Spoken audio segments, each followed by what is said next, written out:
He is a world-renowned sustainability innovator, conservationist, author, and award-winning documentary filmmaker. He is also Vice President of Sustainability at Grupo Puntacana, a leading tourism company in the Dominican Republic. His book, Waking the Sleeping Giant, details how companies can drive breakthroughs in sustainability.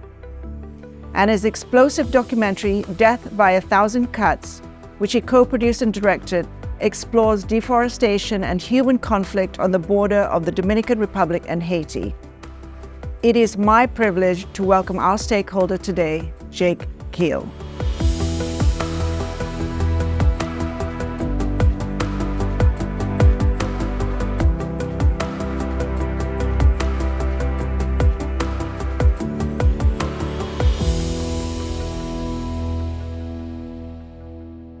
Jake, thank you so much for being on the program. Thank you. It's a pleasure to be here.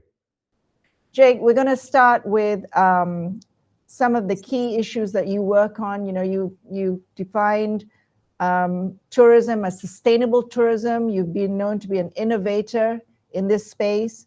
So if you could just share with us, in your experience, some of the main benefits, challenges for the environment, the economy, and even society as a whole in what you're doing.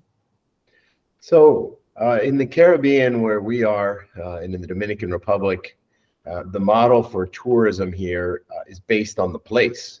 So people come to visit us to see these beautiful white sand beaches, to go out and swim in the ocean, visit our coral reefs, maybe visit some projects with forests, things like that.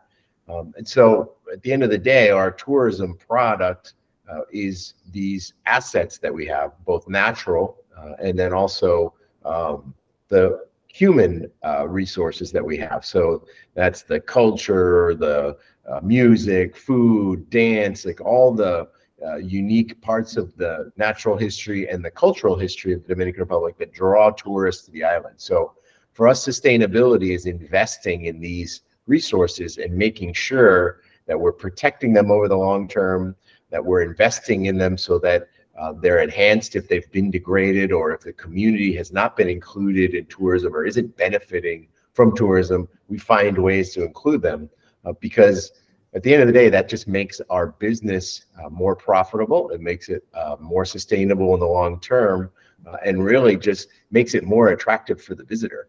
Frankly, most visitors, if they go to a site, they know right away if the people are unhappy or they're sick, if the conditions are not up to par for that local community, if the environment's degraded. People have a pretty fast sense of when that's happening, and really, you know, we're protecting what we're trying to sell. So it really is obvious to us that you need to invest in that. So that's what sustainability is for us.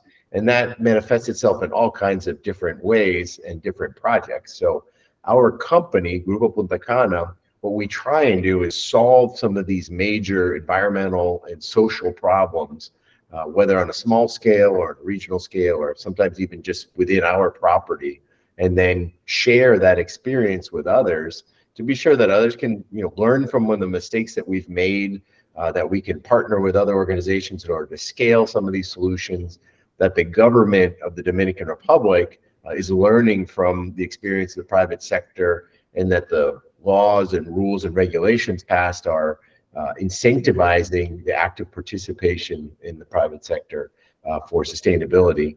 And so that's really the way we see it. And that means we work in solid waste, so garbage, means we work in coastal protection of coral reefs and beaches and coastal habitats, means we work in the local community in education and health, community development and entrepreneurship. We work with endangered species. So we really have kind of a large roster of different programs, and we try and implement them at the largest scale possible, but often starting at a very small scale and then growing these projects. Okay. And out of the few different clusters, if I may call them, do you have any specific emphasis on which sector or which cluster comes first so that you can follow on with another cluster? Yeah, it's definitely a balancing act. Sustainability is definitely a long-term endeavor. and I've found, and I've been here close to 20 years, you really don't solve any of these problems 100% as much as you adapt to a constantly changing environment and constantly evolving manifestation of these problems. So sometimes, for example, in garbage, we may learn how to recycle garbage. We may learn how to process organic waste for compost or for biogas, but then the types of materials we produce or become more available on the market change what we're recycling, how we're managing it, the ways that we're interacting with the local community to encourage sorting waste and encourage their participation in classification. So that can also be impacted by changes in the laws. Right. So most of our sustainability programs, it's sort of this constant adaptation to new realities. And that requires then balancing a number of different projects at the same time. There's never really like, okay, check, we did it. We solved garbage. If you look around the world, everybody's struggling with these problems. Yeah. And our goal is to really continue to be really committed to solving them over the long term. Have you had any success, rubbish that's thrown into the ocean? I mean, it's one of the things that I've seen a lot in my own experience, and it doesn't matter where I've been in the region. There just seems to be an increase of plastics, in the waters. And of course, as a diver, you see the damage that it does both to the coral and some to the fish. And then of course, some, even some turtles are dying because of this. Yeah, and it's a huge global challenge. What we try and do locally as an operator of a resort destination is we want to take some of the challenge of this out of the hands of the visitor, right? I believe that the resort has the obligation, has the responsibility to find solutions. We can't just pass it off to the consumer and say, just use less water bottles. So we try and take as much of the plastics as we can out of our supply chain. So what we serve, the way we purchase goods, the way that we import things, we try and minimize the amount of plastic we're generating ourselves, and then offer alternatives. And then on the back side, we really try and collect as much material as possible and recycle it, and encourage the guests to be supportive, involved, help us with the program. But really, I think it has to be as turnkey as possible by the country or the destination. At the end of the day, tourists come here to get away from their daily commitments in their lives and take a break and go on vacation and enjoy a new place. So we don't want to burden them too much with responsibility for environmental problems, but we do want them to participate. So we've had some good success in terms of recycling. We have our own waste sorting facility. There's now a government law that encourages the creation of these kind of facilities. And so all of our waste goes to one sorting facility, and then we commercialize any of the materials that have a market. Throughout your years there, is there any best practice or an example that you could share with us that, maybe, our part of the world has fabulous assets, as you put it. We just need to get all the players, all the stakeholders to be completely on the same page and not think of it as I'm losing out. What could you give us as an example or suggestions what we can do? Yeah, I think that's the exact challenge of sustainability, right? It's like having an orchestra and you need to get all the musicians playing the right song, right? And get them playing together, or else it sounds terrible, right? So as you mentioned, the stakeholders, you want everybody to be committed and bought in to the same idea, the same long-term goal. And that's been the big challenge of sustainability. I think what we've tried to do is show with real concrete examples how it can be done, and show that this isn't that complicated. It's doable. We can solve problems like garbage. We can work on challenges like endangered species. We can provide education to the local community. We can really work on some of these challenges if we're working together. And the ways that it's worked really well for us is working public-private partnerships, meaning the government works very directly with the private sector private sector often has to finance things, has to bring its own human resources and its creativity, its capacity to innovate to some of these challenges. But there has to be a kind of a willingness from the government as well. And then the other key piece, and it should never be overlooked, is the importance of education. It's people to understand some of these challenges, really investing in getting people to understand why this matters, why they should be concerned about it, and what they can do about it. And I think once you get kind of all these stakeholders working together, these challenges seem a lot less complex. They seem much more tractable in terms of creating solutions. And I think that's the main idea of sustainability, is getting people together, working in harmony, and trying to solve some of these major challenges that affect all of us. And how about for local communities? You know, in some areas, I know I've seen that the local communities are not involved enough. And I think that that's one of the problems, is to try and get the local communities so that they feel part of it. So one of the areas we work in are the protection and restoration of coral reefs. And in the Dominican Republic, as in many places, one of the threats to coral reefs is overfishing. And not necessarily by massive fishing vessels, but often by many small fishing vessels with many artisanal fishers that go out day after day. And as a certain type of fish gets eliminated, then they start fishing other species, and all of a sudden you have a very degraded fish population that impacts the coral reef. So one of the realizations we had early on is, if we want to protect the coral reef, we need to work with the local community, and we need to garner their concern for this resource. And we found the best way to do that was regular dialogue with the fishers, be open with their families, to invite them to participate in the tourism economy. Ironically, many times tourism shows up in a destination, you build hotels, you have tourists coming, and there may have been a local community there of fishers or of other community members, and they don't necessarily get actively invited to participate in the economy. And so then you have all kinds of visitors to the area, but you also have people from throughout the country drawn to the tourism destination to work. And so often the local community is the last to benefit from tourism. So we've gone really out of our way to hire fishers, to train fishers, to find alternative livelihoods for fishers, to include them in our coral reef restoration work, to train them as divers, to involve their family members in different kind of artisanal crafts and new businesses that they can participate in. Because at the end of the day, it's much easier to involve them, empower them, and get them engaged in the tourism economy and in conservation projects than it is to try and patrol them, send boats after them, limit their fishing. And so naturally, someone earns better doing one thing, they're probably going to leave the thing they did before. And that's what we found, just reducing the number of fishers by involving them in new job opportunities. Right. I mean, I think that's the key, isn't it? Giving them a job opportunity so that they're able to, you know, work and earn, and at the same time get involved, so they feel almost part, or even they have ownership in this. We have someone we work with, Carlos, who started out, he was a spear fisher, and that's really one of the more damaging types of fishing. They go out at night and spear fish that are often sleeping, and very damaging to the reef.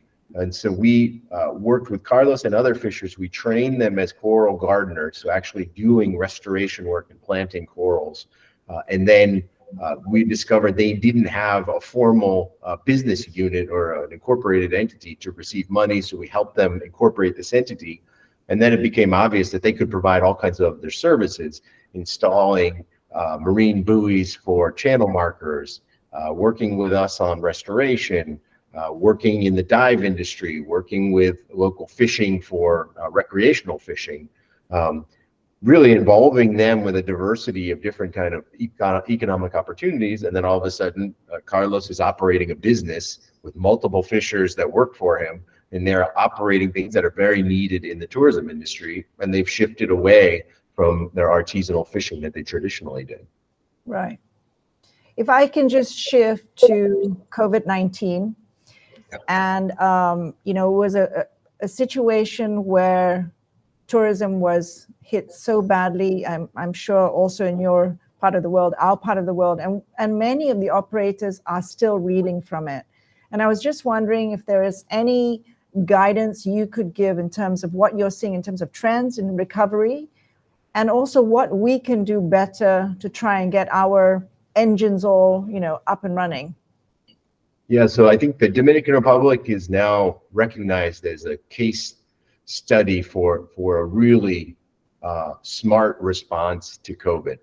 And I think the key to it was something we talked about earlier, is there was a real direct coordination between the private sector and the government in some of the decisions made.